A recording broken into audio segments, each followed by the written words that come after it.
예, 안녕하세요. 저희가 그 2022년도 그 올리브 트리 캠페인을 전개하면서 보다 많은 시민들과 팔레스타인 이슈에 대해서 나누고 또 올리브 트리 캠페인에 함께 동행할 것을 좀 권유도 드리고 또 지역에서 또 청소년 등 이렇게 각 부분에서 소모임 활동을 통해서 평화를 나눌 수 있는 그리고 그런 평화를 이야기할 수 있는 계기가 좀 마련되었으면 좋겠다라는 취지로 그동안 올리브티 캠페인에 참여하셨던 분들 그리고 팔레스타인과 평화로서 협력해 오셨던 분들을 초청해서 간략하나마 또 줌으로나마 이렇게 인터뷰를 진행을 하고 있습니다. 오늘은 그 대표적인 한국 시민사회 대표적인 국제 평화활동의 그 단체라고 할 수 있죠. 아디에서 일하고 계신 이동화 선생님을 초청드렸습니다. 그래서 이동화 선생님으로부터 팔레스타인 이야기를 좀 듣는 시간을 가지려고 합니다. 오늘 그 인터뷰에 응해주신 이동화 선생님께 감사 인사 먼저 드리고요. 선생님께서 직접 선생님 소개 말씀 좀 해주시죠. 인사 겸해서. 네, 반갑습니다. 저 사단법인 아디에서 활동하고 있고요. 2016년도부터 창업을 했었어요. 그래서 지금은 팔레스타인, 그다음에 로힝가, 그다음에 미얀마, 티벳 이런 아시아 분쟁 지역에서 인권과 평화를 위해 활동하고 있습니다. 이동 활동합니다. 초대해 주셔서 감사합니다. 예, 감사합니다. 그 제가 이해하는 견지에서 보면 아디는 이제 국제개발협력 뭐 단체라기보다는 국제평화운동 단체, 국제적인 그 인권운동을 이렇게 중심으로 하는 단체다라고 이렇게 좀 이해가 갑니다. 그래서 그런 측면에서 이제 개발협력 사업, 이 통칭 이야기 되어지는 개발협력 사업도 이렇게 진행되어지는 측면이 있어서 일반 국제개발협력 사업으로 단체로 이렇게 이해하기보다는 국제인권운동 단체 이렇게 이해하시면 어떨까 싶습니다. 그 팔레스타인 아디가 또 이제 팔레스타인 그 관련해서 또 활동을 나블루스에서 치는 걸로 알고 있는데요. 그 이동화 선생님 개인이나 아니면 아디가 왜 특별하게 팔레스타인의 이슈에 대해서 관심하게 됐는지 그 계기나 이유가 있으면 좀 말씀 부탁드립니다. 아디는 기본적으로 이제 아시아 내에 있는 분쟁 지역의 피해 생존자와 현재 활동가와 함께하는 활동을 하고 있거든요. 근데 팔레스타인, 뭐 이스라엘과 팔레스타인은 국제로 대단히 유명한 뭐 분쟁 지역이기도 하고, 특히 또 팔레스타인이 또 아시아 대륙에 또 포함되어 있기도 하고요. 개인적으로는 제가 2005년도에 처음으로 팔레스타인에 이렇게 방문한 적이 있었는데요. 그때 방문한 걸 계기로 해서 그곳에서 벌어지고 있는 다양한 인권 침해들, 부당한 사례들을 직접 경험을 하고, 아, 우리가 진짜 팔레스타인 사람들과 함께 연대를 해서 이 인권 침해와 부당한 사례들을 조금이나마 개선을 해봐야겠다라고 생각을 했었고요. 그리고 말씀드린 것처럼 2016년도에 활동가 중심으로 아디를 창업하면서 이제 팔레스타인 이슈, 뭐 로힝가 이슈 이런 국제 분쟁 지역들을 한번 우리가 직접 방문도 하고 문제 해결을 해보자라는 취지에서 시작을 했던 것 같습니다. 예, 감사합니다.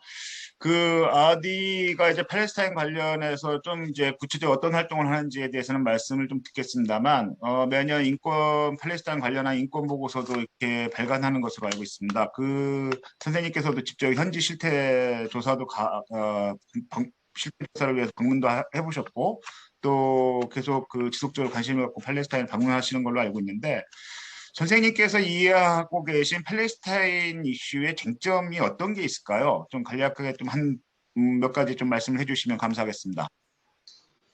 일단 쟁점은 대단히 많고요. 어찌 보면 다양한 인권 침해가 벌어지고 있어서 되게 이제 어느 하나를 딱 집어서 하기는 좀 어려운데, 이제 그 모든 이슈들의 시작점은 일단 이스라엘이 팔레스타인을 불법 점령하고 있다. 그리고 불법 점령을 하면서 팔레스타인 사람들에 대한 기본적 인권들을 뭐 보장 수준이 아니고 침해를 하고, 어찌 보면 좀 극단적으로 말씀을 드리면 팔레스타인 사람을 내쫓으려고 하는 정책들을 수십 년간 이어오고 있다. 그러다 보니까 정말 사람들이 기본적으로 누려야 될 뭐 소위 우리 인권으로 치면 뭐 자유권이나 사회권 모든 부분들이 지금 열악한 상태이고요. 최근 들어서 좀 큰 이슈라고 할 수 있는 것들은 지금 이제 이스라엘이 선거가 계속적으로 이렇게 변화해 가면서 뭐 소환 지구에 대한 특정 무장 세력을 이렇게 색출한다는 명목으로 되게 많은 군사 작전이 일어나고 있거든요.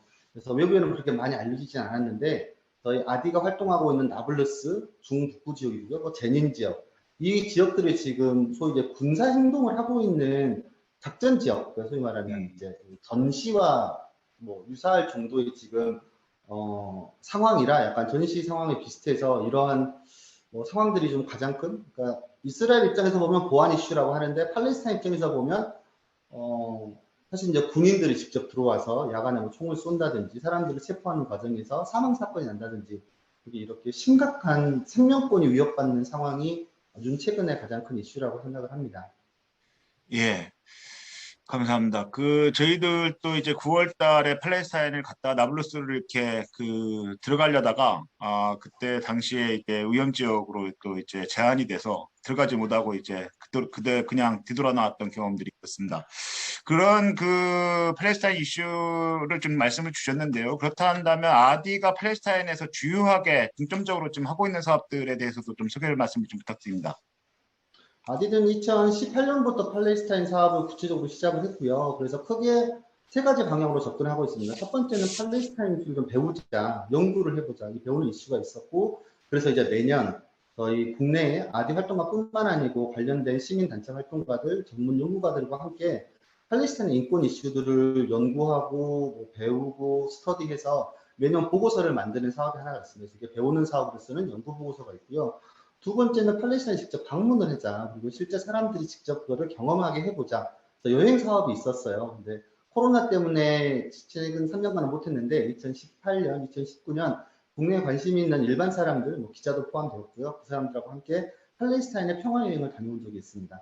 마지막으로는 저희가 이제 개발 협력 사업도 하고 있기 때문에 실상 한국 사람 입장이 아닌 팔레스타인 사람들한테 필요한 현지의 문제와 그것을 해결하기 위한 사업은 도대체 무엇일까라는 고민을 많이 했었고요. 그래서 2019년도 현지 조사 어떤 조사를 통해서 지금 아까 말씀드린 것처럼 팔레스타인 중국부 나블루스에 여성들을 위한 여성 활동가들을 교육을 하고 뭐 전령 폭력과 뭐 가부장적 폭력으로 피해 받고 있는 피해 여성 생존자들을 심리적으로 지원을 하고 법률적으로 지원, 그리고 이제 여성 활동가들을 좀 영양공학 교육하고 있는 여성 지원 센터 사업을 하고 있습니다. 그래서 아디는 크게 세 가지 축으로 현지와 연대해서 사업을 하고 있습니다.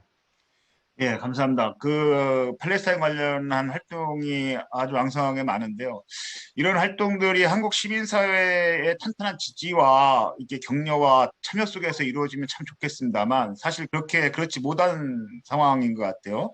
특히나 이제 팔레스타인에 대한 한국 시민사회가 갖고 있는 약간의 편견이랄까요? 오해랄까요? 이런 것들도 좀 많아 보이는데요. 한국 시민사회가 갖고 있는 팔레스타인에 대한 편견, 오해들이 있다면 어떤 게 있을 수 있는지, 그리고 우리가 그런 어려운 상황 속에서도 팔레스타인과 평화로서 협력해야 되는 이유가 있다면 어떤 게 있는지에 대해서 좀 말씀 부탁드립니다. 지금 사회를 보고 계시는 이미 총장님이 저보다 훨씬 더 잘 아실 거라고 생각을 하는데요. 어찌 보면 팔레스타인에 대한 한국 시민사회가 갖고 있는 편견과 오해는 저는 차라리 편견이나 오해가 좀 구체적이고 다양했으면 좋겠어요. 일단 너무 모르는 것 같고요. 사람들이 이제 특히나 이제 팔레스타인은 유엔이나 국제사회에서는 대단히 오래 전부터 심각한 인권 이슈이긴 했으나 한국에서는 사실은 유명하지조차 않잖아요. 그래서 저는 기본적으로 팔레스타인에 대한 무지가 너무 시민사회가 가지고 있다. 그리고 사실 어찌 보면 팔레스타인에 대한 오해와 편견일 수도 있지만 또 한편으로는 또 아랍, 무슬림, 또 이슬람이라는 좀 뭉뚱거려지는 그들을 사실은 편견하고 오해하는 부분이 많다고 생각을 합니다. 그래서 이제 굳이 팔레스타인을 특정하지 않는다 하더라도 이제 무슬림은 위험하다, 뭐 이슬람은 되게 공격적이다, 남을 막 이렇게 기독교 국가를 무슬림 사회로 만들어 버린다, 폭력적이다 이런 오해들이 되게 많고요. 그리고 또 그나마 언론과 그동안의 어떤 보도를 통해서 사람들이 구축해온 팔레스타인 이미지 자체가 되게 친이스라엘적이고 이스라엘은 선의 측면에서 테러 단체인 팔레스타인으로부터 독립전쟁을 수십 년간 수행을 했고 성공적으로 승리했다는 역사에 대한 인식이 있고, 반면에 팔레스타인은 약간 극단적인 것 같아요. 되게 불쌍하거나 아니면 되게 공격적이거나 이스라엘이 갖고 있는 최첨단의 무기의 피해자라는 낙인도 좀 있는 반면에 또 이스라엘이 왜 이렇게까지 그곳에서 팔레스타인 사람들을 이렇게 전쟁을 할까? 그거는 팔레스타인 측에서 이스라엘을 계속 몰아내기 위한, 그 지역에서 이스라엘을 몰아내기 위한, 아마 이 인식은 2차 세계대전 당시에 유대인이 갖고 있는 박해와 또 교묘하게 엇갈려 좀 결합이 돼서 이스라엘은 민주주의, 중동의 유일한 민주주의 국가이고 테러 단체로부터 뭐 국가의 정체성을 유지해 나가는 뭐 이러한 것들이 좀 엮여 있어서 뭐 되게 안타깝기도 하고 어찌 보면 저희가 또 돌파를 해야 되는 부분이 아닌가 싶습니다. 저는 차라리 이제 한국 사회 팔레스타인에 대한 편견과 오해가 좀 많으면 그거 자체도 저한테는 또 활동 영역이 되는데 팔레스타인 너무 모르시긴 하더라고요. 예, 주제 자체를 잘 모르시더라고요. 예, 그 말이 맞는 말씀인 것 같습니다. 사실 그 한국 사회에서만큼 그 서구 사상, 서구적 시각에 100% 이렇게 그 동의하고 있는 사회를 찾아보기도 쉽지 않을 거다. 그 한 천여 년에 걸친 그 이슬람의 역사, 그 아랍의 역사가 사실은 한국 사람들에게는 거의 부재하다시피 한 거죠. 사실 그래서 천문학이라든가 화학이라든가 뭐 과학 수학이라든가 뭐 이렇게 또 세계 최초의 도서관을 만드는 게 이제 아랍인들에 의해서, 그래서 소위 르네상스가 가능했던 소위 근대화의 그 기초를 닦았던 이런 학문과 과학이 아랍에 의해서 만들어졌다라는 거에 대해서는 그 거의 뭐 모르다시피 하죠. 그런 걸 또 알려고도 하지 않고. 예, 그 아마 그래서 아디의 활동이 그 팔레스타인과의 단순한 지원이나 뭐 협력 이런 것이 아니라 한국 시민사회의 평화의 인식을 넓혀가고 우리 문화를 만들어가는데 중요한 활동이 되지 않을까, 서로 이렇게 격려를 해보면서 저희들은 이제 여러 가지 팔레스타인 이슈에 대해서 좀 이렇게 접근을 해보면서 좀 많은 부분에서 막히기도 하고 어려움을 느끼기도 했었습니다. 그래서 좀 일반 시민들과 손쉽게 팔레스타인을 이야기할 수 있는 방식이 무엇일까를 고민하면서 팔레스타인 분들로부터 요청받았던 중요한 과제 중에 하나였던 올리브 트리 캠페인을 이제 그 시작을 하고 있고 3년 차 이제 매년 지속하고 있습니다. 그래서 올해 년도까지는 그 헤브론에 있는 수리프 마을과 그 한팔 평화마을 조성사업이라는 제목으로 진행을 하고 있고, 이제 내년도부터는 그 나블루스에 있는 아크라바 마을과 같이 이 두 개 마을과 같이 또 동시에 진행을 할 예정이 있는데요. 선생님이 보시기에 이런 올리브티 캠페인이 실질적으로 이제 팔레스타인에 도움이 되는 건지, 많은 분들은 그런 말씀도 하시거든요. 야, 심으면 뭐 하냐? 이스라엘 사람들이 뽑아내는데 뭐 이런 말씀도 하시고 하는데, 선생님이 보시기에 그 올리브트리 캠페인에 대한 의미랄까요? 뭐 이런 것들이 좀 긍정적인, 부정적인 측면에서 말씀을 좀 주실 수 있다면, 그리고 이런 올리브트리 캠페인에 대한 좀 제안이나 제언이 있으시다면 말씀을 좀 부탁드리겠습니다. 저는 이제 뭐 고향 YC가 이제 주축이 돼서 올리브 트리, 소위 올리브 플랜팅이죠. 이제 심는 네. 과정에서 캠페인한 건데 너무 중요한 활동을 한국에서 소위 이어가고 있다. 사실 이제 올리브 트리를 심는 거는 한국에서 유일한 캠페인은 아니었고요. 그러니까 되게 많은 이제 국제연대 단체들이 팔레스타인 연대 사업의 일환으로 올리브 나무를 뭐 심기도 하고 수확할 때 도움도 주고요. 그래서 대단히 중요한 사업을 한국에서 지금 이어가고 있다고 생각을 하고, 제가 올해 10월 달에 팔레스타인에 들어갔을 때 올리브 수확 캠페인에 참여한 적이 있었어요. 올리브는 팔레스타인 사람들에게 심장과 같아요. 그리고 올리브 산업을 통해서 팔레스타인 서안지구의 10%에 가까운 뭐 농부 관련 산업들이 활발하게 경제 생활을 하고 있고요. 이 사람들한테는 단순하게 뭐 상징적인 심장뿐만 아니고 실제적으로 소득 증대를 이뤄내는 산업의 중요한 요소가 되기도 하고요. 점령의 이스라엘에서 보면 팔레스타인 농부들이 대부분 외곽 지역에 구성이 되고 있는데, 이스라엘 정책이 팔레스타인의 땅을 조금씩 갉아 먹어 들어가는 방식을 취하고 있거든요. 거기에 최전선에서 그들의 어떤 침략을 막고 있는 게 사실 올리브 나무하고 올리브 숲이에요. 이 올리브 농장을 통해서 팔레스타인 농부들은 수확을 하는 것뿐만 아니고 전 세계에 있는 국제 인권 활동가들이 모여서 올리브 나무에 뭐 심는 거, 그다음에 따는 거, 이것들을 또 2차 상품으로 가공하는 것들 되게 많은 중요한 역할을 하고 있거든요. 그리고 사실은 저희가 나블루스 같은 경우에도 외곽지가 되게 올리브 나무가 많은데 올리브 나무 농장과 맞닥뜨려 있는 정착촌 사람들하고 계속 이 올리브 나무를 가지고 되게 많은 뭐 소위 이제 빼앗으려는 자와 빼앗기지 않으려는 자의 싸움이 일어납니다. 어찌 보면 그것은 독립 또는 뭐 자신의 어떤 생존권을 지키기 위한 싸움이겠죠. 그래서 한국에서 뭐 헤브론뿐만 아니고 팔레스타인의 다양한 곳에 올리브 나무를 심는다는 것들은 팔레스타인 사람 입장에서 보면 자신들의 땅이 더 넓어지는 입장이거든요. 그리고 원래 거기는 이제 팔레스타인 사람의 땅이긴 한데 이스라엘 정착촌이 거기다가 이제 불법 정착촌을 세우면서 이게 소위 땅 따먹는 방식으로 넓혀지니까 그것들을 막는 역할도 하고요. 올리브 나무를 통해서 우리 한국 사람들이 실제 저희가 팔레스타인과 함께 싸우기는 사실 어렵잖아요. 같이 또 참여할 수 있는 되게 이제 아주 힘든 뭐 연대라기보다는 어찌 보면 손쉽게 팔레스타인 사람들을 이해할 수 있고 이런 참여를 통해서 팔레스타인의 연대에 대해서 참여도 할 수 있는 대단히 좀 중요한 캠페인이라고 생각했어요. 처음에 한다고 하실 때 너무 기쁜 마음으로 함께하기도 했고 현재 지금 나블루스에 있는 저희 아디의 센터에서도 올리브 나무 플랜팅에 대한 관심이 되게 많으세요. 그래서 실제 고향 YMC에서 조금 더 성공적으로 좀 더 많은 사람들을 함께 이렇게 참여를 한다면 저희 아디어도 함께 이렇게 지금에 있는 지역을 더 확장해서 팔레스타인 사람들의 인권과 평화, 그다음에 최소한의 존엄성을 유지할 수 있는 올리브 나무를 함께 이렇게 심고 또 나중에는 또 함께 또 수확도 하고 이렇게 캠페인들이 이어져가면 너무 좋겠다는 생각입니다. 예, 감사합니다.